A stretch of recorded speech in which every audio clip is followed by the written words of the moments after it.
they're changing my voice. This video is about Genesis 18. The three visitors, it's a replacement part because they really added a lot of static to the last video I made about this. So I'm doing it again. The Lord appeared to Abraham near the great trees of Mamre while he was sitting at the entrance to his tent in the heat of the day. Abraham looked up and saw three men standing nearby. When he saw them, he hurried from the entrance of his tent to meet them and bowed low to the ground. He said, "If I have found favor in your eyes, my Lord, or eyes, Lord, do not pass your servant by.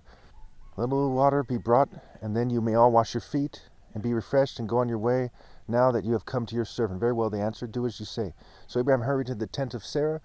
"Quick," he said, "get 3 seahs, that is probably 36 pounds or 16 kilograms, of the finest flour, and knead it and bake some bread." Then he ran to the herd and selected a choice tender calf and gave it to a servant who hurried to prepare it.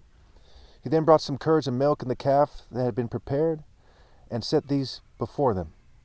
While they ate, he stood near them under a tree. "Where is your wife Sarah?" they asked him.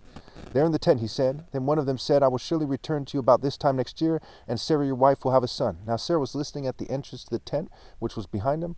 Abraham and Sarah were already very old, and Sarah was past the age of childbearing. So Sarah laughed to herself as she thought, "After I am worn out, and my Lord is old, will I now have the pleasure?" Then the Lord said to Abraham, "Why did Sarah laugh and say, 'Will I really have a child now that I'm old?' Is anything too hard for the Lord? I will return to you at the appointed time next year, and Sarah will have a son." Sarah was afraid, so she lied. "I did not laugh," but he said, "Yes, you did laugh." So the next section is about Abraham pleading for Sodom. When the men got up to leave, they looked down toward Sodom, and Abraham walked among them to see them on their way. Then the Lord said, "Shall I hide from Abraham what I am about to do? Abraham will surely become a great and powerful nation, and all nations on earth will be blessed through him, or will use his name in blessings." Obviously, it is figurative. Okay, they're not talking about the Jews, right? They're not talking about Borat and Weinstein and Epstein and Ben Bernanke and Bibi Netanyahu and Adam Sandler. They're talking about something that actually has spiritual power.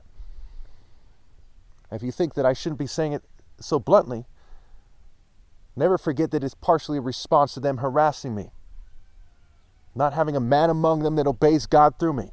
And that is inexcusable, especially when people claim to be chosen.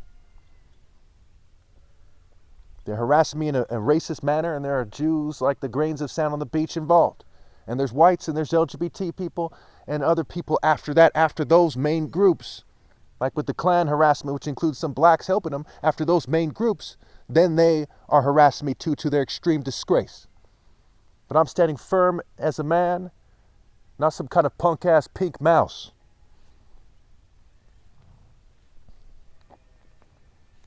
Okay, verse 19. And again, the brood of vipers, dogs, what have you, it's fair for me to say that. And another word for a donkey is an ass, and so on and so forth. "For I have chosen him so that he will direct his children and his household after him to keep the way of the Lord by doing what is right and just, so that the Lord will bring about for Abraham what he has promised him." Then the Lord said, "The outcry against Sodom and Gomorrah is so great and their sin so grievous that I will go down and see if what they have done is as bad as the outcry that has reached me. If not, I will know."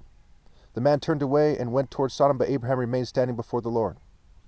Okay, so obviously, the homosexuality that was taking place there, like all homosexuality, was a sin to God Almighty.